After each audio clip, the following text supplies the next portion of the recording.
सहस्राब्धिपीयूषा सर्ववेदैकसत्फला सर्वसिद्धान्तरत्नाढ्य सर्वलोकैकदृक्पृता सर्वभागवतप्राण श्रीमद्भागवतप्रभो कलिद्वन्द्वोदितादित्य श्रीकृष्णपरिवर्तित परमानन्दपाठाय प्रेमवक्षाक्षराय ते सर्वदा सर्वसेव्याय श्रीकृष्णाय नमोऽस्तु मे मथेकबन्धो मत्सङ्गिन् मद्गुरो मन्महादन मन्निस्तारक मद्भाग्य मदानंद नमोस्तु ते असाधु साधु ददायिन् अधिनोचताकरा नामुञ्च कदाचिन् मां பிரேம்னா ஹிருத்கண்டயோஸ்புரா.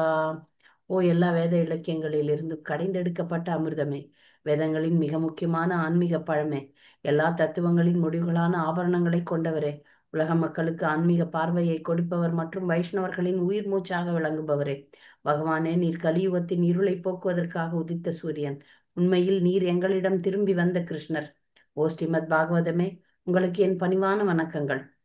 உங்களை படிப்பவர்கள் உன்னத ஆனந்தத்தை அடைவார்கள், ஏனெனில் உங்கள் எழுத்துக்கள் அவர்களுக்கு தூய பக்தி தொண்டை பொழிகின்றது. நீங்கள் பகவான் கிருஷ்ணரின் அவதாரமாக இருப்பதால் அனைவரும் உங்களுக்கு தொண்டு புரிய வேண்டும். ஸ்ரீமத் பாகவதமே, என்னுடைய ஒரே நண்பரே, என்னுடன் எப்பொழுதும் இருப்பவரே, என்னுடைய ஆசிரியரே, என்னுடைய மிகப்பெரிய சொத்துமாகவும் என்னை விடுவிப்பவருமாகவும் இருப்பவரே, என்னுடைய மரியாதை கலந்த வணக்கங்களை ஏற்றுக்கொள்ளுங்கள். ஓ ஸ்ரீமத் பாகவதமே, புனிதமற்றவர்க்கும் புனிதத்தை வழங்குபவரே, மிகவும் வீழ்ச்சி அடைந்தவர்களை உயர்த்துபவரே, என்னை எப்பொழுதும் கைவிட வேண்டாம். கிருஷ்ணருக்கான தூய பக்தி தொண்டுடன் எப்பொழுதும் என்னுடைய தொண்டையிலும் இதயத்திலும் தோன்றுவீராக. भूतैर्महद्भिर्य इमां पुरो विभो निर्माय चेतेय तमूष पुरुषः भुङ्क्ते गुणान् षोडश षोडशात्मक सो अलङ्कृशिष्ट பகவான் வச்சாம்சி மே. பரமபுருஷ பகவான் பிரபஞ்சத்தினுள் சயனிப்பதின் வாயிலாக மூலப்பொருட்களை கொண்டு படைக்கப்பட்டுள்ள ஜட உடல்களை இயக்குகிறார். 16 பிரிவுகளை கொண்ட ஜடகுணங்கள் அவரது படைக்கும் கருவிகளாக உள்ளன. மேலும் தமது புருஷ அவதாரத்தில் தோன்றும் பகவான் ஜடகுணங்களின் 16 பிரிவுகளிடம் ஜீவராசி கட்டுப்பட்டு கிடக்குமாறு செய்கிறார். அந்த முழுமுதற் கடவுள் கருணை கூர்ந்து எனது கூற்றுகளை கௌரவிப்பாராக. ஸ்ரீமத் பாகவதம் கி ஜாய். ஸ்ரீல பிரபுபாத் கி ஜாய். துரியோதனன் அவமானம் அடைதல். ஸ்ரீமத் பாகவதம் 10வது காண்டம் 75வது அத்தியாயத்துல இருக்கிறோம். துரியோதனன் இப்போ இங்க இந்த அத்தியாயத்துல எவ்வளவு அவமானம் அடைகிறான் அப்படின்றத இந்த அத்தியாயம் விளக்குகிறது. ராஜசூய யஜ்யத்தை பற்றி நம்ம பார்த்து கொண்டிருக்கிறோம். கடைசியா இந்த போன அத்தியாயம் 74ல சுகதேவ கோஸ்வாமி ஒரு வாசகத்தை சொல்றார். அது என்னன்னா துரியோதனனை தவிர அப்படின்னு சொல்றார். துரியோதனனை தவிர மற்றவங்க எல்லாம் ஆஹ் நல்லா இருந்தாங்க, சந்தோஷம் அடைஞ்சாங்கன்னு சொல்லும்போது இங்க பரீட்சத் மகாராஜர் கேள்வியே அப்படியே கேட்கிறார். துரியோதனனுக்கு என்ன பிரச்சனை, ஏன் அவர் சந்தோஷம் அடையல அப்படின்னு கேட்கிறாரு. இங்க ஆஹ் இந்த அத்தியாயத்துல ராஜசூயம் முடிஞ்சு போச்சு. முடிஞ்ச பிறகு எல்லாருமே போயிட்டாங்க. ஆனா யுதிஷ்ட மகாராஜர் எல்லாருமே போனா, இப்ப நீங்க பாத்தீங்கன்னா ஒரு திருமண விழா ஒரு வீட்டுல நடக்குது, இல்ல ஒரு இந்த ஒரு ஃபெஸ்டிவல், ஏதோ ஒரு ஃபெஸ்டிவல், ஒரு விழா, நல்ல விழா, எல்லாரும் போறோம். இப்ப பாத்தீங்கன்னா அந்த திருமண விழான்னா அந்த இரவே ரிசப்ஷன்ல அப்படி கொடுத்துட்டு சாப்பிட்டு எல்லாரும் கிளம்பி போயிட்டே இருப்பாங்க. திருமணத்துக்கு நிறைய பேர் வர்றதே கிடையாது. அப்படியே வந்தா கூட அப்படியே இருந்து டிஃபன் சாப்பிட்டு ஓடிடுவாங்க. ஆனா முக்கியமானவங்க பார்த்தா, முக்கியமான நண்பர்கள், முக்கியமான சொந்தக்காரங்கெல்லாம் எல்லாத்தையும் முடிச்சிட்டு எல்லாத்தையும் ஏற கட்டி வச்சு கழுவி மொழிவிட்டு தான் போவாங்க. இது நீங்க பாப்பீங்க, நம்ம கூட ப்ரோக்ராம் வச்சோம்னா அப்படிதான் எல்லாம் அப்படியே ஓடுவாங்க எல்லாரும். ஆனா சில பக்தர்கள்லாம் பார்ப்பாங்க, இருந்து எல்லா வேலையும் செஞ்சுட்டு முடிச்சுட்டு போவாங்க. இது கல்ச்சர், இது கலாச்சாரம். இவ்வளோ பெரிய விழாவை பண்ணி முடிச்சிட்டாரு யுதிஷ்ட மகாராஜ். எவ்வளோ வேலை இருந்திருக்கும். ஆனாலும் அவர் மகாராஜர் வேலை இருந்தது ஒரு பக்கம், இது முடிச்ச பிறகு தன்னுடைய அந்தரங்கமான சில பேரோட இன்னும் கொஞ்ச நாள் இருக்கலாம்னு ஆசை வரும். இது நீங்க சொந்தக்காரங்கள்ல பார்க்கலாம். ரொம்ப நெருங்கி அதுக்குள்ள போறீங்களே, இருங்களேன் அப்படின்னு சொல்லுவாங்க. இப்ப அந்த கலாச்சாரமே இல்லாம போயிடுச்சு. எல்லாம் போனா போதும் அப்படின்னு ஆயிட்டாங்க எல்லாருமே. ஆனா இங்க அது கிடையாது. அதை நம்ம இங்க பாக்குறோம். யுதிஷ்ட மகாராஜர் தன்னுடைய கிருஷ்ணர் இருக்கணும். துரியோதன கூட்டமும் இருந்தது. ஏன்னா துரியோதனன் தம்பி ஆஃப்டர் ஆல் யாரு, யுதிஷ்ட மகாராஜருக்கு யாரு? தம்பி. தம்பி யுதிஷ்ட மகாராஜர் துரியோதன கூட்டத்தை தன் சொந்தமா தான் நினைக்கிறார். நெருங்கிய சொந்தம். மற்றவங்க எல்லாம் போயிட்டாங்க, கிண்ணறர்கள், சாணரர்கள், தேவர்கள், லோகபாலர்கள், முனிவர்கள், பிராமணர்கள், எல்லாருக்கும் எல்லாரையும் நல்லா கவனிச்சிருக்காரு. ஒண்ணு மட்டும் தெரிஞ்சுக்கணும், ஒரு வீட்டுல ஒரு விசேஷத்தை கிராண்டா நீங்க பண்றீங்கன்னா, உறவினர்கள், முக்கியமான நண்பர்களுக்கு ஏதாவது ஒரு பரிசை நம்ம கொடுக்கணும். அது சரிசமமா கொடுத்துடணும். சில இடங்கள்ல நான் பார்த்திருக்கேன், உனக்கு அது வந்ததா, எனக்கு இது வந்ததா, அதுல ஒரு பொறாமை, அது ஒரு பிரச்சனை. அதனால எல்லா உறவினர்களையும் சரிசமமா நல்லபடியா கவனிக்கிற திறமை இருந்துச்சுன்னா அதை பண்ணிடணும். நம்ம சந்தோஷமா இருக்கும்போது நம்ம ஒரு ரொம்ப ஆடம்பரமா ஒரு விஷயத்த செய்யறோம்னா வர்றவங்க அதெல்லாம் பார்ப்பாங்க. நீ இவ்வளோ ஆடம்பரமா இருக்கிறியே அப்படின்னு ஒரு எண்ணம் எல்லாருக்குமே வரும். இங்க குறையே வைக்கல யுதிஷ்ட மகாராஜர். நீங்க பாத்தீங்கன்னா ஒவ்வொரு வர்ணனையிலையும் எல்லாருக்கும் பட்டு பீதாம்பரம் கொடுத்திருக்கிறாரு, ஆபரணங்கள்லாம் கொடுத்திருக்காரு. யாருக்கும் மனசுல குறை இருக்கக்கூடாது. அவ்வளோ ஒரு மிக பிரம்மாண்டமான விழா இது. அதனால யாருக்கும் மனக்குறையோட போகக்கூடாதுன்றதுனால எல்லாரையும் நல்லா கவனிச்சிருக்காரு. பிராமணர்களுக்கு செய்ய வேண்டியது, எல்லா வர்ணத்தினும், எல்லா ஆசிரமம், எல்லா மக்களையும் நல்லா கவனிச்சிருக்காரு. அதுதான் இங்க வந்து விவரமா சொல்லப்பட்டிருக்கு. இதெல்லாம் நம்ம பாடம் கத்துக்கணும்.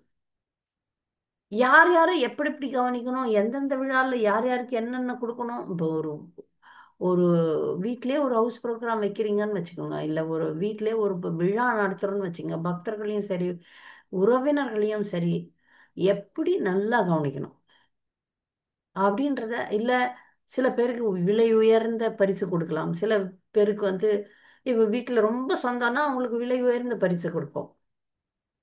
ஒரு சமமான உறவினர்களுக்கு சமமா பரிசு கொடுக்கணும். இதெல்லாம் கொஞ்சம் ஜாக்கிரதையா இருக்கணும். அதெல்லாம் வந்து நேர்த்தியா செஞ்சார் யுதிஷ்ட மகாராஜர்.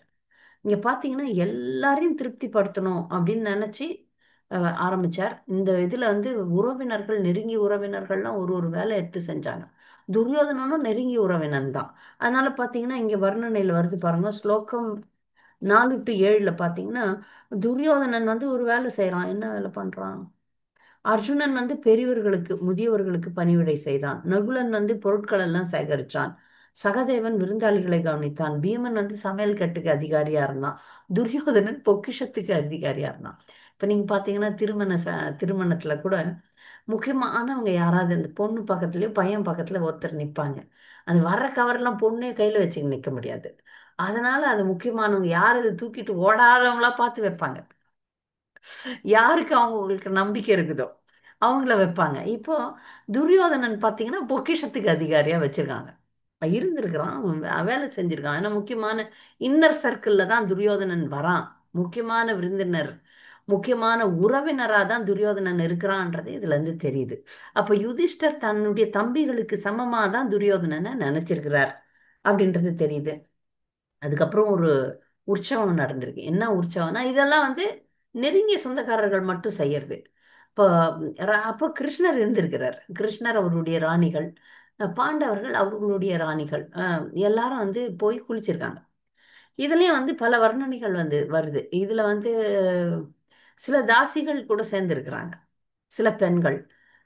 இது வந்து ஒரு அந்தரங்கமான ஒரு விளையாட்டுன்னு கூட வச்சுக்கலாம். சில நேரங்கள்ல வந்து இந்த குடும்பத்தினர் மட்டுமே அந்தரங்கமா விளையாடுவாங்க. அவங்களுக்கு அவங்க சொந்தக்காரர்கள் மட்டுமே. இதுல வந்து பப்ளிக் கிடையாது, இதுல பொதுமக்கள் கிடையாது. ஆனாலும் இங்க வந்து பிரபுபாதர் சொல்றாரு, இப்படி விளையாடும் போது யாருக்கு காமம் அதிகமா இருந்துச்சோ அவங்களுக்கு வந்து அந்த காமம் வந்து ஊக்குவிக்கப்பட்டது, தூண்டப்பட்டது அப்படின்னு எழுதுறார். பௌதீக கரை படித்தவர்கள், யார் மனசுல பௌதீக கரை இருந்ததோ அவங்க எல்லாம் வசப்பட்டார்கள் அப்படின்னு சொல்லி இங்க எழுதுறார். அப்போ அதுலயும் ஜாக்கிரதையா இருக்கணும். நம்ம இன்டர்னல் பிளே உள்ள நம்ம குடும்பத்துக்குள்ளவே நம்ம ரொம்ப இன்டிமேட்டா இருக்கிறோம் போது கூட பெண்கள் வந்து கொஞ்சம் அடக்கமா தான் இருக்கணும், பெண்கள் வந்து ஜாக்கிரதையா இருக்கணும்ன்ற பாடத்தையும் நம்ம இங்க கத்துக்கிறோம். அதுக்கப்புறம் அந்த கடைசி 2 கிரியைகள் நடந்தது. அந்த கிரியைகள் வந்து அஹ், அபிவிருத்த ஸ்நானம் தான் பண்ணி முடிச்சாச்சு. அதுக்கப்புறம் போய் அவங்க வந்து எல்லாருமே சேர்ந்து கங்கையில நீராடினாங்க. எல்லாம் முடிஞ்சு கடைசி 2 கிரியைகளும் புரோகிதர்களை வச்சு முடிச்சு எல்லாம் முடிஞ்சு போச்சு. இப்ப முடிஞ்சு எல்லாமே முடிஞ்ச பிறகு லிட்ரலா எல்லாம் ஒண்ணும் கிடையாது. இப்ப இனி எந்த திருவிழாவும் இல்லை என்னும் போது கூட ஆஹ், முக்கியமான உறவினர்களை இருக்க சொல்றார் யுதிஷ்டர். அப்படி இருக்க சொல்லும்போது கிருஷ்ணர்லாம் இருக்கிறாங்க. இப்போ என்ன ஆச்சு? இவன் துரியோதன சில சொந்தக்காரங்கள்லாம் நம்ம பார்த்தோம்னா பார்ப்போம், எல்லாத்தையும் நோட்ட விடுவாங்க. எது எங்க இருக்கு, என்ன இருக்கு, ஏது இருக்கு, எவ்வளோ நகை இருக்கு, எவ்வளோ என்ன பண்ணீங்க, ஏது பண்ணீங்க, அப்படி அது ஒரு பொறாமையும் கலந்துருக்கும். எல்லா சொந்தக்காரங்களுக்கும் அப்படிப்பட்ட பொறாமை பெற்ற ஆட்கள் உண்டு. பொறாமை மிக்கவர்கள் இருக்கிறாங்க. இவன் வந்தம்மா வேலையை பார்த்தம்மா போனோமான்னு இருக்க மாட்டாங்க. அவங்க என்ன ஏது எல்லாம் நோண்டுவாங்க, எல்லாம் பண்ணுவாங்க. அந்த மாதிரி சில உறவினர்களையும் நம்ம சமாளிக்க வேண்டி வரும். இங்கு பாண்டவர்களுக்கு இருந்த அந்த மாதிரி உறவினன் தான் துரியோதனன். இவங்களை ஒழிச்சு கட்டிடலான்னு ஒரு ஒரு முறையும் பார்க்கறான், ஆனா ஒழிச்சு கட்டவே முடியல. அவனுக்கு ஒரு பெரிய அறியாமை, துரியோதனனுக்கு இருந்த ஒரு பெரிய அறியாமை என்னன்னா, நான் எப்படி இவங்களை ஒழிச்சிடுவேன் அப்படின்னு இருந்தான். ஆனா அவங்களோட யார் இருக்கிறா, பாண்டவர்களோட யார் இருக்கிறான்றதை மறந்துடுறாரு. துரியோதனன் மறந்த விஷயம் என்னன்னா, பாண்டவர்களோடு இருக்கும் முக்கிய நபரை மறந்துடுறான். இதுதான் அபக்தர்களுடைய மிக மிக பெரிய பலவீனம். பக்தர்களா இருந்தா, இவர்கள் பக்தர்கள், பகவானுடைய அனுக்கிரகம் இவங்களுக்கு கிடைச்சிச்சு என்ற உண்மை புரியும். பகவானுடைய அனுக்கிரகம் பெற்றவர்கள் இவர்கள் போது அவங்க மேல நமக்கு பொறாமை வரக்கூடாது, வராது, வரக்கூடாது. பொதுவாவே பக்தர்கள் அப்படின்னா, இப்ப பொறாமை ஏன் வந்தது துரியோதனனுக்கு? பொறாமை பொதுவா எப்படி வரும்? நமக்கு கூட பொறாமை இருக்கு. பொறாமைனால தான் நம்ம பௌதிக உலகத்திலே இருக்கிறோம். எல்லாருக்குமே பொறாமை இருக்கு. அந்த பொறாமையை இனம் கண்டு தூக்கி போடணும். திரும்ப திரும்ப பல விஷயங்களை சொல்ல வேண்டியிருக்கு. நம்ம மனசுக்கும் எனக்கும் தான். யாரையாவது பார்த்து இவங்க நல்லா இருக்கிறாங்களே அப்படின்னு நம்ம கிட்ட இல்லாத அவங்க ஒண்ணு அவங்க கிட்ட இருந்தா பொறாமை வரும். நம்மால இவங்க முன்னேறிட்டு நம்மளை எட்டி வதைக்கும் போது பொறாமை வரும். கெட்டவர்கள் நல்லா இருக்கும்போது பொறாமை வரும். இதெல்லாம் நம்ம மாதிரி. சில பேர் எதை பார்த்தாலும் பொறாமைப்படுவாங்க. அப்படிப்பட்டவன் தான் துரியோதனன். இன்னொரு விஷயம், இங்க அவனை விட எல்லாமே நல்லா நடக்குது இங்க. அவனுக்கு இல்லாத விஷயங்கள் எல்லாமே இங்க நடக்குது. மிக மாயாதானவன் இப்போ ஒரு அருமையான அரண்மனையை கட்டி கொடுத்துருக்கான். சரி, என்னதான் இருக்கு. சில பேர்லாம் அந்த நகையை புடவைங்களாம் நோண்டுறாங்க பாருங்க. அந்த மாதிரி இது பெண் பெண் புத்தி. பொறாமை பெரும்பாலும் பெண்களுக்கு உண்டு. யாருன்னா நம்மளோட அழகா புடவை கட்டிட்டாங்கன்னா, யாருன்னா நம்மளோட அழகா சமைச்சிட்டாங்கன்னா, இதெல்லாம் பெண்களுக்கு உண்டு இருக்கு. அதெல்லாம் அடியோட தூக்கி போட்டுடணும். பக்தரா ஆன பிறகு பொறாமையும் தூக்கி போடணும். எப்படி தூக்கி போடணும்னா, யாருக்காவது ஒரு நல்ல விஷயம் நடக்குதுன்னா அந்த நல்ல விஷயத்துக்குரிய செயலை அவர்கள் செய்திருக்க வேண்டும். செய்யலைன்னா அவங்களுக்கு அது தரப்படாது. இதை மட்டும் புரிஞ்சுக்கிட்டோம்னா நமக்கு யார் மேலேயும் பொறாமை வராது. யாருக்கிட்டையாவது ஒரு நல்ல விஷயம் இருக்கு, அது பணமா இருக்கலாம், அது அறிவாளித்தனமா இருக்கலாம், அது ஏதாவது ஒரு புகழ்ச்சியா இருக்கலாம், இல்ல அவங்க பக்தியில கூட இருக்கலாம். எத்தனையோ விஷயங்கள் நமக்கு இல்லாது ஒருத்தருக்கு இருந்ததுன்னா அங்க நம்ம எப்படி நம்ம பொறாமையை ஒழிக்கலாம்னா, இந்த நபர் அதற்குரிய காரியத்தை செய்திருக்கிறார்கள், அதனால அவங்களுக்கு அது தரப்படுது. அதனால நான் இப்ப எனக்கும் அது மாதிரி வேணும், எனக்கும் அந்த மாதிரி ஆசை வேணும்னா நான் அதற்குரிய முயற்சியை செய்யணும். இங்க இந்த அத்தியாயத்துல பல பாடங்களை நம்ம கத்துக்கலாம். இப்ப யுதிஷ்ட மன்னர் இந்த விழாவை செஞ்சாரு. இது ஒரு பௌதிகம் தான். பௌதிக இப்ப இது ஏன்னா இது நிறைய ஐஸ்வர்யம் தேவைப்பட்டது, நிறைய பணம் தேவைப்பட்டுச்சு, நிறைய படைபலம் தேவைப்பட்டது, நிறைய எல்லாமே பௌதிகமான விஷயங்கள் தேவைப்பட்டது. இப்படிப்பட்ட ஒரு விஷயத்த செய்யறார் யுதிஷ்ட மகாராஜர். இப்ப நமக்குள்ளெல்லாம் ஒரு கேள்வி எழும். நம்ம தான் சிம்பிள் லிவிங், ஐ திங்கிங், ஒரு சிம்பிளா இருந்துட்டு போகக்கூடாதா? கோலவே ஸ்ரீதர் மாதிரி இருக்கக்கூடாதா? இல்ல குசேலர் மாதிரி இருக்கக்கூடாதா அப்படின்னு ஒரு எண்ணம் வரும். புரோபாதரும் நம்மளுக்கு சிம்பிள் லிவிங், ஐ திங்கிங் தானே சொன்னாங்க. ஆனா சில நேரங்கள்ல மிகப்பெரிய மன்னர்கள், தலைவர்கள் இது மாதிரி ஒரு பிரம்மாண்டமான விழாவை எடுக்க வேண்டி வரும். அந்த மாதிரி ஒரு தலைவர் தான் யுதிஷ்ட மன்னர். அதனால அதுக்குரிய ஆசைப்பட்டார். இப்படி ஒரு பெரிய விழாவை ஏற்படுத்தி அந்த பெரிய விழாவுல தன் பேர் உயரணும்னு நினைக்கல அவர். இதையும் நீங்க கவனிக்கணும். ஒரு அபக்தன்னா ஒரு அரசியல்வாதின்னா அவங்க கூட பெரிய பெரிய கூட்டங்களை ஏற்படுத்துறாங்க. மிகப்பெரிய கூட்டங்கள் ஏற்படுத்துறாங்க. அதுல பார்த்தா அந்த அரசியல்வாதியினுடைய ஒரே ஒரு அரசியல்வாதியா இருப்பான். அவனுடைய பெயர் தான் ஓ ஜே ஜே ஜேன்னு கொண்டாடப்படுது. அது பௌதிகம். இங்க இதுவும் வந்து வெளிப்படையா பார்த்தீங்கன்னா நிறைய பணம், நிறைய செல்வம், நிறைய விஷயங்கள் போயிருக்கு. ஆனா அதுல கொண்டாடப்பட்டவர் கிருஷ்ணர். அதுல முதல் மரியாதை தரப்பட்டது கிருஷ்ணருக்கு. அப்படின்ற விதத்துல இது மிகப்பெரிய வெற்றியா அமைஞ்சிடுச்சு. என்னுடைய எண்ணம், சொல், செயல், சிந்தனை எல்லாமே கிருஷ்ணரை உயர்த்துவதாக இருக்கக்கூடிய ஒரு பக்தனுக்கு இந்த மாதிரி பௌதிகம் கூட தரப்படும்.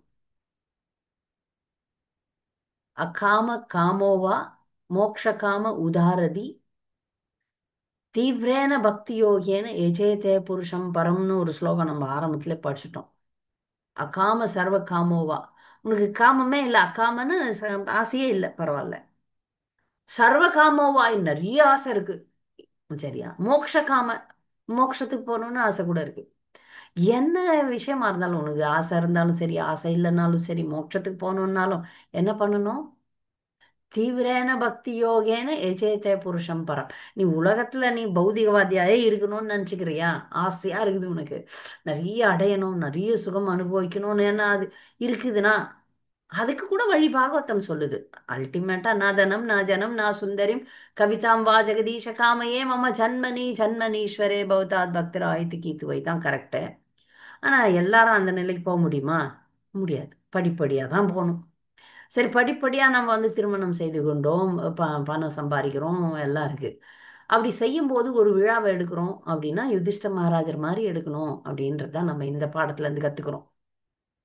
நீங்க ஒரு திருமண சடங்கு செய்றீங்க, இல்ல ஒரு கிரக பிரவேசம் பண்றீங்க, ஒரு விழாவை எடுக்கிறீங்கன்னா எல்லா பக்தர்களையும், எல்லா உறவினர்களையும், நண்பர்கள் எல்லாரையுமே திருப்திப்படுத்துற ஒரு நோக்கத்தை வைக்கணும். அந்த அவங்களெல்லாம் திருப்திப்படுத்துறதை விட கிருஷ்ணரை திருப்திப்படுத்தணும்னு அங்க கீர்த்தனை இருக்கணும். அங்க கிருஷ்ண பிரசாதம் விநியோகிக்கப்படணும். அங்க கிருஷ்ணரே முதன்மையானவர்ன்றத தெள்ளத் தெளிவா நம்ம செய்யும்போது கிருஷ்ணர் அங்க பாதுகாப்பா அதை வெற்றிகரமா அமைச்சு கொடுத்துருவாரு. அதனாலதான் பாத்தீங்கன்னா ரத யாத்திரை, ஜென்மாஷ்டமி, இந்த மாதிரி விழாக்கள்லாம் வெற்றிகரமா தான் அமையுது பெரும்பாலும். அங்க ஏதாவது ஒரு பக்தர் தன் பேரை போட்டுக்கணும், தன்னை புகழ்ந்துக்கணும், தான் தான் தான் என்னும் போது கீழே இறங்குது. அங்க சில கசமுசா நடக்கும், சில நெரிசல்கள் நடக்கும், சில அசம்பாவிதங்கள் நடக்கும். அது கிருஷ்ணர் தான் அப்படின்னு ஒட்டுமொத்தமா எல்லாரும் நினைக்கும் போது வெற்றி கிடைக்கும். இங்க ஒரு பொறாமையான ஒரு மனிதன் இங்க வந்துட்டான் இந்த விழால. அவன் பக்தன் கிடையாது, அவன் துரியோதனன், அவன் அறியாமையில் மண்டி இருப்பவன். அவன் தேவை. இப்ப இங்க கிருஷ்ணர் அவதாரம் எடுத்ததுக்கு காரணம், இங்க வந்ததுக்கு காரணம் வந்து பூமியின் பாரத்தை குறைப்பதற்கு பூமியின் பாரத்தை குறைப்பதற்காக வந்திருக்கிறார்.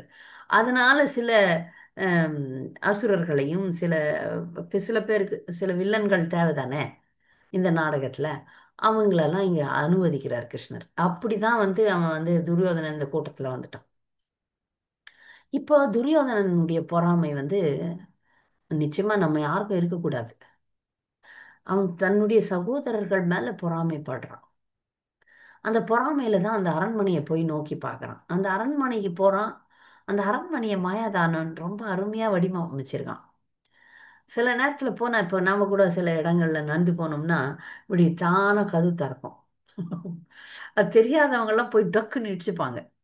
அது கதுவா என்னன்னு தெரியாம அப்படி திறக்கும். அது மாதிரி சில நவீன இதெல்லாம் பார்த்துருக்குறோம். இப்ப படிக்கட்டுல நின்னோம்னா படிக்கட்டு அப்படியே ஏத்தி நம்மளை இறக்குது இல்லையா? அதெல்லாம் இருக்கு. அதுல நடக்க தேவையில்லை, நம்ம நிக்கணும். அது மாதிரி மாயாதானவன் அதுல ரொம்ப அருமையான ஏற்பாடுகள், கதவு மாதிரி இருக்கும். ஆனா அது கதவு இல்லை. துரியோதனன் போய் டங்குன்னு இடிச்சுப்பான். ஆனாலும் அது கதவே இருக்காது, ஆனா அங்க கதவு இருக்கும். தண்ணியே இருக்காது, ஆனா போனா அங்க தண்ணி இருக்கும். சரி, தண்ணி இருக்குதேன்னு சொல்லிட்டு வேஷ்டி தூக்கி நடக்கிறான். ஆனா பார்த்தா அங்க தண்ணி இல்லை. அந்த மாதிரி ஒரு மாயாஜாலம்லாம் பண்ணியிருக்கான். ஒரு முறை அங்க தண்ணி இருக்கு, ஆனா தண்ணி மாதிரியே தெரியல. வேலைக்காரர்கள்லாம் சொல்றாங்க துரியோதனனுக்கு, தயவுசெய்து இங்க தண்ணி இருக்குது, ஆஹ் இளவரசரே இங்க தண்ணி இருக்குன்னு சொன்னா கூட கேட்கல. ஏ அப்படின்னு அவன் தான் ரொம்ப அதட்டுறான் இல்ல. வேலைக்காரர்கள்லாம் அனாவசியமா கோவப்படுறான். அதுக்கு காரணம் என்னன்னா பொறாமை. யாரெல்லாம் அனாவசியமா கோவப்படுறாங்கன்னா உள்ள ஏதோ விஷயம் இருக்கு. நமக்கு இல்லாதது இவங்களுக்கு கிடைச்சிச்சே. அப்படின்ற பொறாமை, அந்த பொறாமையில அதிகாரத்தை காட்டுவாங்க. அதெல்லாம் செஞ்சான் துரியோதனன். பகவான் பார்த்துட்டே இருக்கிறார். ஒரு இடத்துல வேலைக்காரங்கெல்லாம் சொல்றாங்க, இங்க வந்து நீ காலை வைக்காத, வேணா இங்க தண்ணி இருக்கு, தொப்புன்னு விழுறான். விழுந்த உடனே இப்ப யாரா இருந்தாலும் பார்த்தா இந்த செயலை எல்லாரும் சிரிக்கிறாங்க, கொல்லுன்னு சிரிக்கிறாங்க. அதுல முக்கியமா சில இடங்கள்ல திரௌபதி தான் சிரிச்சா, அதனாலதான் திரௌபதிய துரியோதனன் பழி வாங்கினான்ற மாதிரி கொண்டு போறாங்க. ஆனா பாகவதன்ல அப்படி வர்ணனை வரல. வேற இடங்கள்ல வர்ணனை வந்திருக்கலாமோ என்னவோ, அதை ஆராய்ச்சி பண்ணணும். திரௌபதி மட்டும் சிரிக்கல, இங்க பீமன் தான் சிரிக்கிறான். பீமன் சிரிக்கிறான். சுத்தி இருந்த பெண்கள்லாம், அரசவை பெண்கள்லாம் சிரிச்சாங்க. அதுல ஒன்னா திரௌபதி இருந்திருக்கலாம். திரௌபதியை ஸ்பெசிஃபிக்கா இங்க சொல்லல. ஆனா இத வந்து யுதிஷ்டர் விரும்பல. நம்ம வீட்டுக்கு நம்ம தம்பி வந்திருக்கிறான், அவனை பார்த்து எல்லாம் சிரிக்கிறீங்களேன்னு சொல்லிட்டு கண்ணிலே எல்லாரையும் முறைக்கிறார். இந்த மாதிரி சிரிக்காதீங்க அப்படின்னு அவர் வருத்தப்படுறார், ரொம்ப வருத்தப்படுறார். ஆனா கிருஷ்ணர் அப்படியே கண்ணில் பூர்வத்தை காமிச்சு எல்லாம் சிரிங்க அப்படின்ட்டார். கிருஷ்ணர் அனுமதி கொடுத்தவொடனே எல்லாரும் அந்த சிரிப்பாலை வந்து தொடருது. இதை பத்தி ஆச்சாரியர்கள்லாம் பேசும்போது, சிரிச்சது சரியா தவறா அப்படின்னும் போது, நம்ம குழந்தையே கீழே வந்தா கூட நம்ம சிரிப்போம். இது சிரிக்கிறது மனித இயல்பு. அதுக்கப்புறம் தான் குழந்தை விழுந்துருச்சு அப்படின்னு சொல்லிட்டு அது கவலைப்படாத, தரையை தட்டு, திட்டு அப்படின்னு அந்த குழந்தைய ஆறுதல் படுத்துவோம். என் சொந்த தாயா இருந்தா கூட விழுந்துச்சுன்னா சிரிப்பாங்க. அப்படின்ற பட்சத்துல யாராவது விழுந்தா சிரிக்கிறது வந்து மனித இயல்பு. அப்போ இது தவறு கிடையாது அப்படின்னு சில ஆச்சாரியர்கள் வந்து எழுதுறாங்க, எழுதுறாங்க. மாதாஜி சொல்லுவாங்க, விழுந்தா சிரிக்காத பந்துக்களும் கிடையாது, செத்தா அழாத சத்துருவும் கிடையாதுன்னு சொல்லுவாங்க ஒரு பதம். பாருங்க, மாதாஜி அழகா சொல்லிட்டாங்க. இப்ப அந்த விதத்துல பார்க்கும்போது இங்க நடந்த சூழ்நிலைய துரியோதனன் வந்து லேசா எடுத்துன்னு இருக்கலாம். ஓகே, லேசா எடுத்திருக்கலாம். ஆனா லேசா எடுக்கல. அவனுக்கு வந்து இப்போ ஏரிய ஆரம்பிச்சிடுச்சு. அந்த பொறாமை ஏற்கனவே லேசா இருந்தது, ரொம்பவே கொழுந்து விட்டு எரிய ஆரம்பிச்சது. அதனால இந்த அவமானத்தை தாங்க முடியாம அவன் வந்து அந்த கோபத்துல கூட அவன் ஜொலிக்கிறானாம். ஜொலிக்கும் கோபத்துடன் வர்ணனை வருது. அந்த அளவு கோபத்துல வந்து சிகப்பாயிடுவாங்க. அப்போ துரியோதனன் வந்து அந்த கோவத்துல வெறியில, நான் இனி இங்க இருக்க மாட்டேன், அஸ்தினாபுரம் போயிடலான்னு சொல்லிட்டு அவன் கிளம்புறான், போறான். அப்போ வந்து அங்கிருந்த சில முக்கியமானவர்கள்லாம் அது விரும்பல. ஐயோ அப்படி இப்போ ஒரு விழாக்கு வந்துட்டு மனசு உடைஞ்சு போகக்கூடாது விருந்தினர்கள். அதுலயும் நம்ம கவனமா இருக்கணும். ஒரு முறை ஒரு மாதாஜி வந்து எங்க வீட்டு கிரகப்பிரவேசத்துக்கு வந்தாங்க. இது பல விஷயங்களை நம்ம கட்டுப்படுத்த முடியாது. அந்த கிரகப்பிரவேசத்துக்கு வந்தாங்க, ஒரு நிமிஷம் இருங்க, பிரசாதம் வரதுக்கு லேட் ஆகி போச்சு. அப்படி வந்த உடனே என்ன பண்றாங்க, பக்தர்கள் நிறைய பேர் இடத்த பிடிச்சி, நாங்க சின்ன வீடு, எல்லாரையும் ஒண்ணா உட்காந்து போட முடியல. ஒரு 2 நிமிஷம் முதல் பந்தி போயிடும், இருங்க இருங்கன்னா அந்த மாதாஜி கோச்சின்னு போயிட்டாங்க. கோப்பல்ல, எனக்கு வந்து கிளாஸ் இருக்கு, நான் போறேன், அதை நான் மிஸ் பண்ண மாட்டேன்னு போயிட்டாங்க. அப்புறம் நான் சரி எல்லாம் வேலை எல்லாம் முடிஞ்சதுக்கு அப்புறம் அவங்கள போய் காலில் விழுந்து மன்னிப்பு கேட்டு தனியா ஒரு ஃபீஸ்ட் கொடுத்தேன். இதெல்லாம் சின்ன சின்ன வைஷ்ணவ அபராதங்களை தவிர்க்கிறதுக்கான விஷயம். யாரையும் மனசு நோவ விடக்கூடாது. இது நம்ம வந்து முயற்சி பண்ணணும், அட்லீஸ்ட் முயற்சியாவது பண்ணணும். அந்த மாதாஜி சொன்னாங்க, நான் உன்னை தப்பா நினைச்சிக்கல, உன் நிலைமை நான் புரிஞ்சுக்கிட்டேன். ஆனா பட்னியா போயிட்டீங்களே நீங்க, அது இப்ப ஒரு வீட்டுக்கு வந்துட்டு ஒருத்தர் பட்னியா போக விட்டோம்னா அதுக்கு அதை விட பெரிய பாவம் எதுவும் கிடையாது. நீங்க பட்னியா போயிட்டு, இல்லம்மா நான் சாப்பிட்டுட்டேன் அப்படின்னாங்க. அதுக்கப்புறம் அவங்கள பிரத்யேகமா கூப்பிட்டுட்டு அவங்களுக்கு வந்து ஒரு விருந்து வச்சேன். அதனால பக்தர்கள் வந்து யாரா இது, துரியோதனன் ஓகே, துரியோதனன் விஷமமே, பொறாமையே உருவானவன் கலிபுருஷன். அங்க வந்து அது நடக்கணும்னு கிருஷ்ணர் வேற நினைச்சிட்டார். அதனால யுதிஷ்டர் ஒன்றும் பண்ண முடியல. தம்பி இப்படி கோவமா போறானே அப்படின்னு ஒரு மன வருத்தம் இருந்தது யுதிஷ்ட மன்னருக்கு. ஆனா கிருஷ்ணருக்கு இது ஒரு பெரிய நாடகம், இது முக்கியமானது, இது முக்கியமான திருப்பம். இதுதான் பல விஷயங்களை பண்ண போகுது. பூமியின் பாரத்தை குறைக்கிறதுக்கு துரியோதனன் இந்த மாதிரி ஆகணும். துரியோதனன் இப்ப வெறி பிடிக்கணும் அவனுக்கு. பிடிச்சு பாண்டவர்களை அவன் அவன் வந்து துன்புறுத்தணும். அதுக்கப்புறம் பாண்டவர்கள் வந்து இது எடுக்கணும், உறுதிமொழி எடுக்கணும், இவர்களை அழிக்கணும்னு. இவர்கள் அழிக்கப்பட வேண்டியவர்கள். அதனால பகவானுடைய திட்டம் அப்படியாக நடந்தது. துரியோதனன் வெளியே போனான். எல்லாருமே கவலைப்பட்டாங்க, என்ன ஆகுமோ, ஏன் இப்படி போயிட்டாரு அப்படின்னு சொல்லிட்டு. ஏன்னா இதை வந்து கிருஷ்ணர் விரும்பினதுனால அது அங்க நடந்தது. இல்லைன்னா யுதிஷ்ட மன்னரையே கிருஷ்ணர் இங்க காப்பாத்திருப்பார். அவனையும் கூப்பிட்டு சமாதானப்படுத்தி சமாதான உடன்படிக்கை எதுனா நடந்திருக்கும். அது நடக்க விடல கிருஷ்ணர். அவன் போட்டோம் அப்படின்னு சொல்லிட்டு போயிடுறான். இதனாலதான் துரியோதனன் வந்து துரியோதனை தவிர மற்றவங்க எல்லாம் மகிழ்ச்சியா இருந்தாங்க இந்த ராஜசூய யஜ்யத்தில் ராஜசூய யாகத்தில்னு முடிக்கிறார் சுகதேவ கோஸ்வாமி. இந்த பாடத்தை பாடத்துல துரியோதனன் அவமானம் படுதல் என்ற பாடத்துல யாருக்காவது ஏதாவது கேள்விகள் சந்தேகங்கள் இருந்தா கேட்கலாம், கூடுதல் கருத்துக்கள் இருந்தாலும் சொல்லலாம். ஹரே கிருஷ்ணா. மாதாஜி ஆவபிரத உற்சவம் அப்படின்னு சொன்ன என்னங்க மாதாஜி? ஆபிருத்த உற்சவம் எங்க இருக்கு மாதாஜி? ஸ்லோகம் அதே சொல்லு. மாதிரி 9வது பதம் 9ங்க மாதாஜி. பதம் 9. ஆபிருத்த உற்சவன். அது முடிச்ச பிறகு ஒரு இந்த யஜ்யம் முடிஞ்சதுக்கு அப்புறம் ஒரு ரிலாக்ஸா உட்காந்து பாட்டு பாடுறாங்க. உம் ஒரு ஒரு ப்ரோக்ராம் முடிஞ்சதுக்கு அப்புறம் வந்து அவ்வளவுதான். அதுக்கப்புறம் ஒரு ஃபார்மல் இது கிடையாது, விழா கிடையாது. எல்லாரும் தேவை அப்படியே பயபக்தியோட செய்யுது. ஒரு குடும்பமா சேர்ந்து ஒரு ஜாலியா இருக்கிற ஒரு சடங்கு அது. எல்லாரும் பாட்டு பாடுறதுக்கு இது கல்யாணத்துல எல்லாம் இருக்கும். கல்யாணத்துல எல்லாம் வந்து வடநாட்டு கல்யாணத்துல எல்லாம் நிறைய பாட்டு. இப்ப நம்ம திருமணங்கள்ல வந்து ஊஞ்சல் அப்படின்னு பிராமணர்கள் வைப்பாங்க. அதெல்லாம் கொஞ்சம் ஜாலியா இருக்குது. முக்கியமான ஃபங்க்ஷனை முடிச்சதுக்கு அப்புறம் கொஞ்சம் விளையாட்டா இருக்கக்கூடிய சடங்கு அது. அதனால பாருங்க, பாடல்கள்லாம் பாடியிருக்காங்க, மிருதங்கம் வாசிச்சிருக்காங்க. ஒரு ஒரு உல்லாசமாக இருக்கக்கூடிய ஒரு சடங்கு அது. அந்த சரி சடங்கு முடிஞ்ச பிறகு சரிங்க சரிங்க ரொம்ப தேங்க்ஸ் ரிலாக்ஸ் மாதாஜி. ரிலாக்ஸிங்காக சரி அந்த சரி குளிக்கிறது தான் அப்படிதான். குளிக்க போனாங்கல்ல, அதுவும் அதே தான். எல்லாரும் போய் குளிச்சாங்க கங்கையில. அதுவும் வந்து ஒரு முடிஞ்சு போச்சு. அதுக்கப்புறமும் ஒரு சில பேர்லாம் சினிமாக்கு போவாங்க நம்ம ஊர்ல எல்லாம். முடிஞ்ச பிறகு சினிமாக்கு போறது. முடிஞ்ச பிறகு கங்கைக்கு போய் உல்லாசமா இருந்தாங்க, பாட்டு பாடினாங்க. அந்த சடங்கு கம்பல்சரி கிடையாது, ஆனா இருக்குது. ஏன்னா அப்பதான் அவ்வளோ வேலை பளு அங்க வந்து மனசை வந்து லேசாக்கணும், அதுக்காக அது செஞ்சாங்க. அந்த சடங்கு தான் அது. வேற ஏதாவது கேள்விகள் இருக்கா துரியோதனனை பத்தி?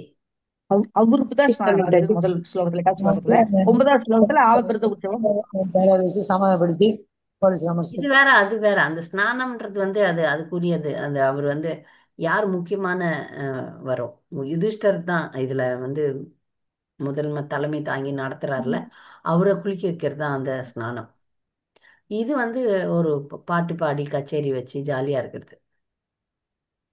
இது வேற அது வேற. சரிங்க மாதாஜி. ம். ரொம்ப தேங்க்ஸ் மாதாஜி. ஹரே கிருஷ்ணா. हरे कृष्ण माता जी काली पुरुष அப்ப துரியோதனங்க மாதா जी கலிபுருஷன் தான் துரியோதனன்னு டிக்ளேர் பண்ணல, கலிபுருஷன் உள்ள ஏறின்னு இருக்கிறான்.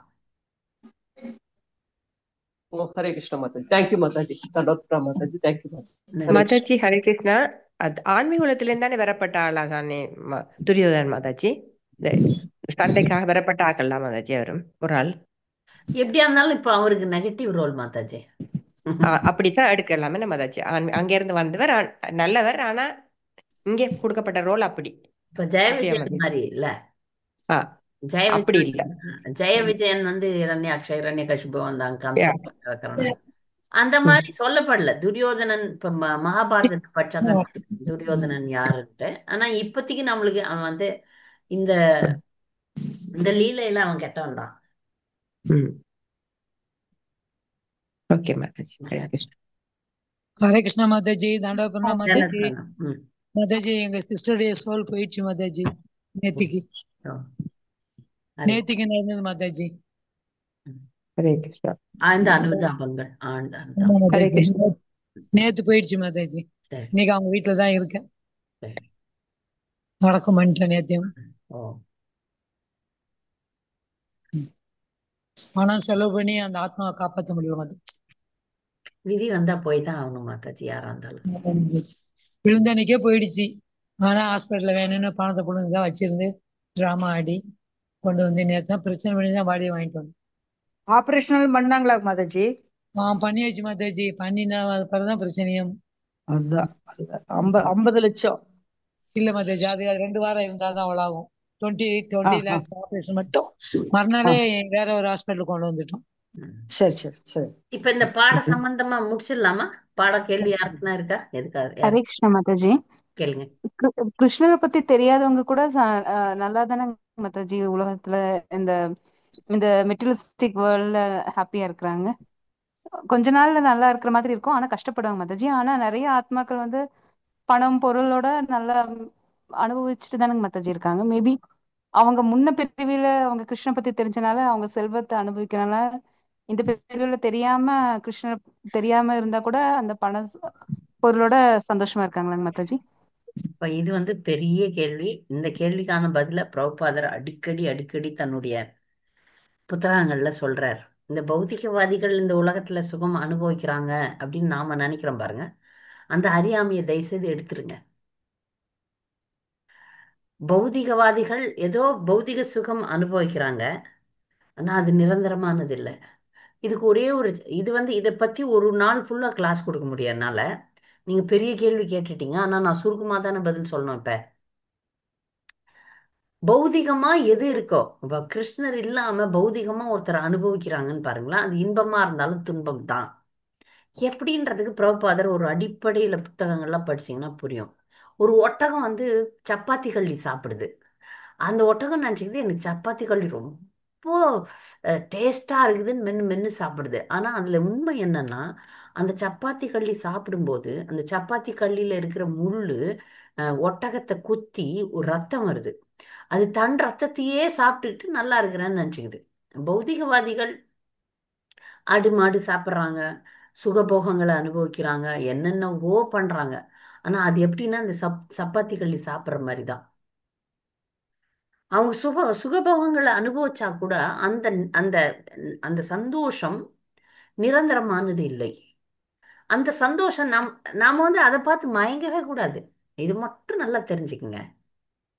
ஒரு சினிமாக்காரியோ ஒரு பணக்காரனோ ஒரு அரசியல்வாதியோ ஆட்டப்பட்டு ஆட்டம் போட்டு ஏதோ ஒன்று சுகம் அனுபவிக்கிறாங்கன்னா தயவுசெய்து நாம வந்து அதை பார்த்து மயங்கக்கூடாது.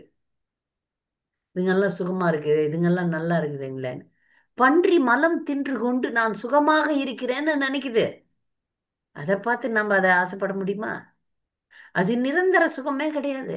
அதுல பல சிக்கல் இருக்கு. அதே தெரியாம அறியாமையில சுகித்திருக்கிறேன்னு நினைக்குது. ஆமா, அது முற்பிறவில ஏதோ ஏதோ பண்ணிருக்கு. அதனால தான் இன்னைக்கு வந்து நான் வந்து என்ன 300 கோடியில ஒரு போன் வச்சிருக்கிறவளாம் ஒரு பணக்காரி. பேரெல்லாம் சொல்ல விரும்பல.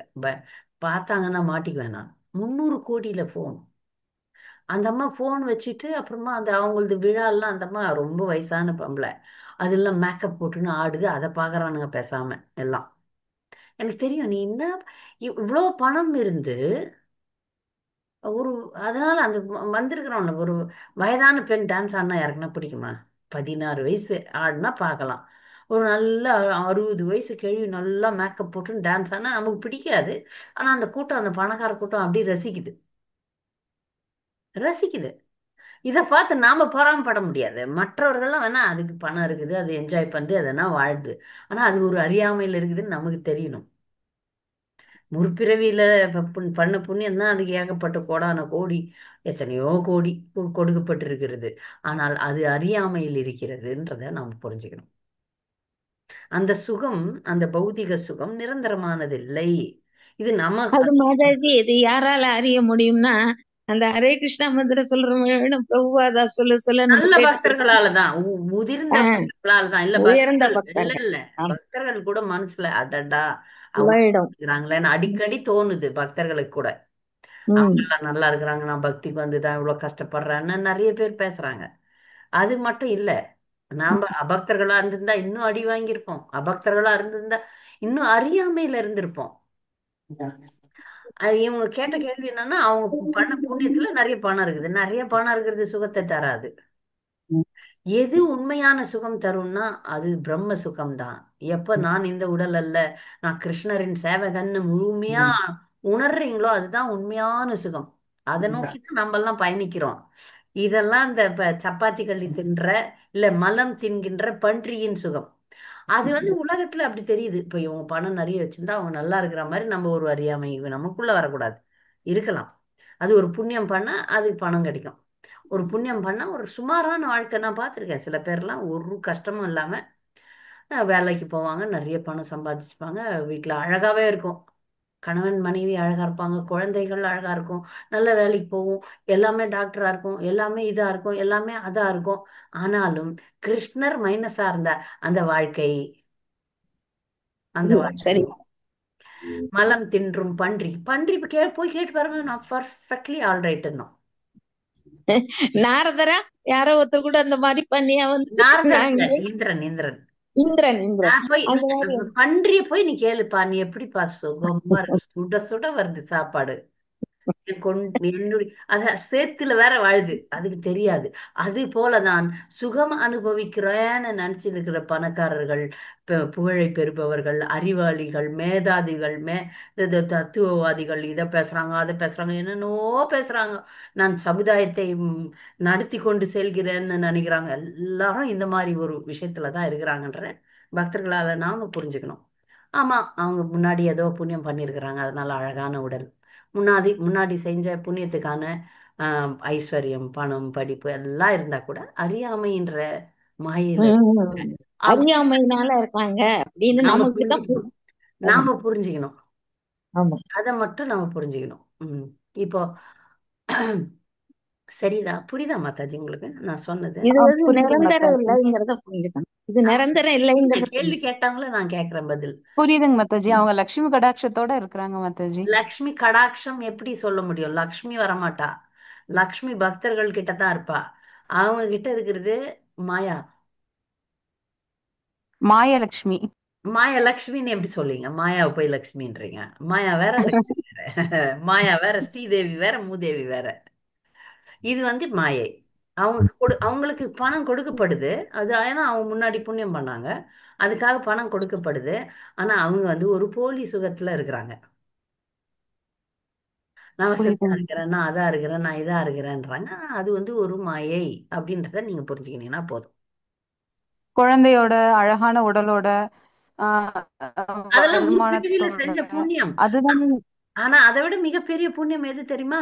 ஹரே கிருஷ்ணன். நீங்க வந்து உங்ககிட்ட பணம் இல்லாம இருக்கலாம், வசதி இல்லாம இருக்கலாம், எதுவுமே இல்லாம கஷ்டமே படலாம். ஆனா நாமத்தை மட்டும் நீங்க பெற்றுட்டீங்கன்னா, உங்களை மாதிரி ஒரு பணக்காரர் யாருமே கிடையாது. வாழ்க்கையில நீங்க இப்ப குரு பரம்பரையில இணைந்து தீட்சை வாங்கிட்டீங்க, பக்தி பாதையில உட்காந்துட்டீங்கன்னா நீங்க தான் பணக்காரர். நீங்க தான் மிகப்பெரிய புண்ணியம் செஞ்சவங்க. இதை மட்டும் நினைச்சுக்கணும். மற்ற விஷயங்கள்லாம் இருக்கு, இல்லைன்னு சொல்ல. குழந்தை இருக்கு, பணம் இருக்கு, படிப்பு இருக்கு, எல்லாம் இருக்கு.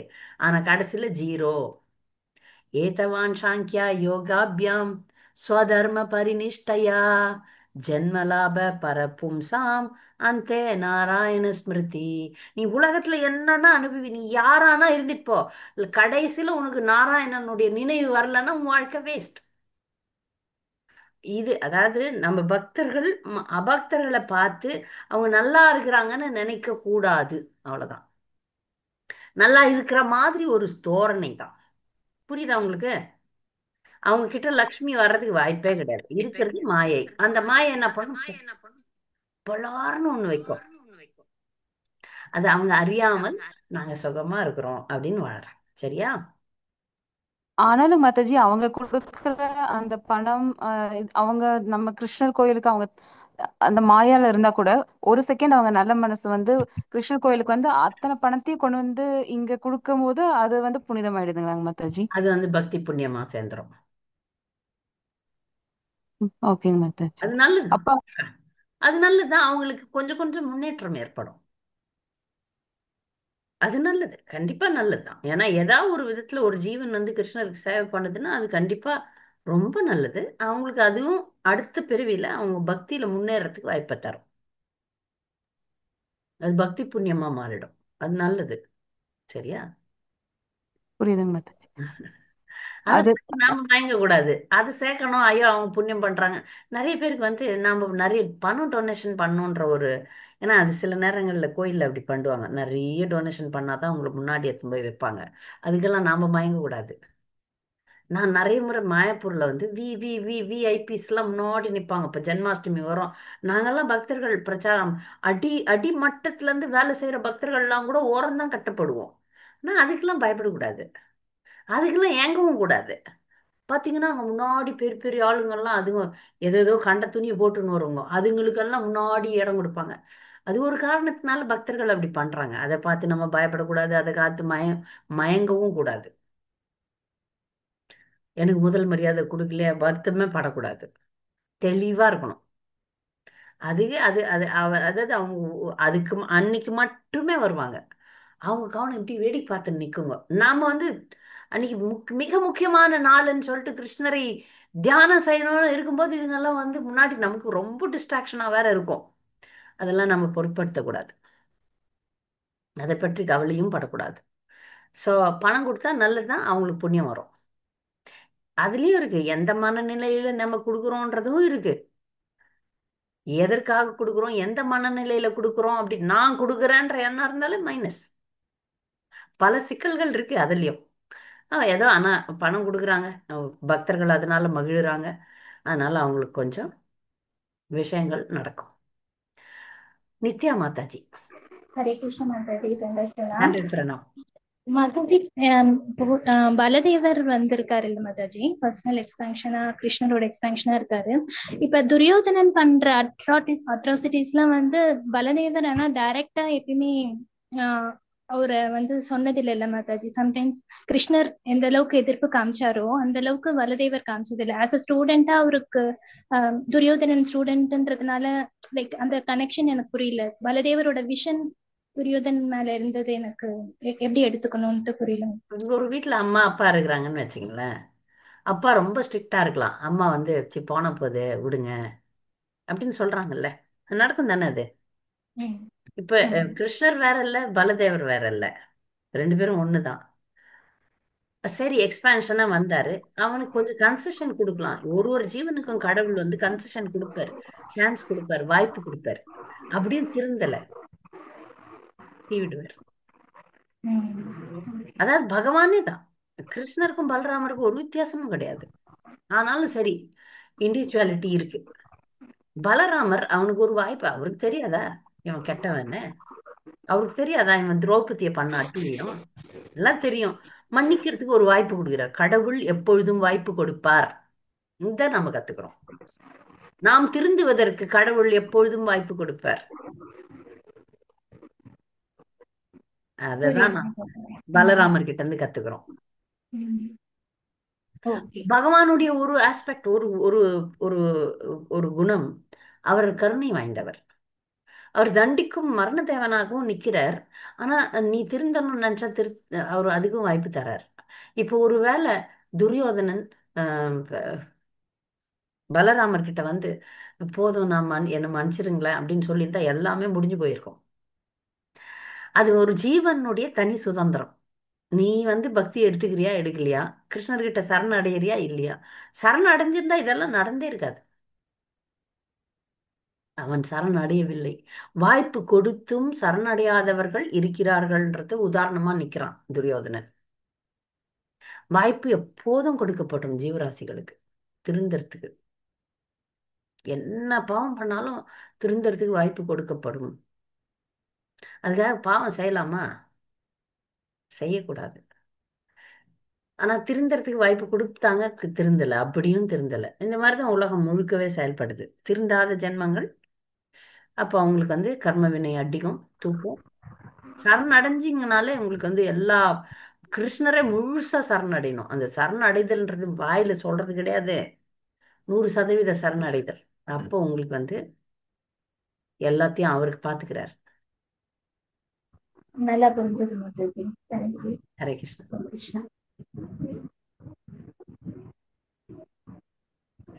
பக்தர்களுக்கு மிக்க நன்றி. நம்ம நாளை வகுப்புல சந்திக்கலாம். வாஞ்சா கல்பதருப்பச கிருபா சிந்துர்பேவச்ச பதிதானம் பாவனேபியோ வைஷ்ணவேபியோ நமோ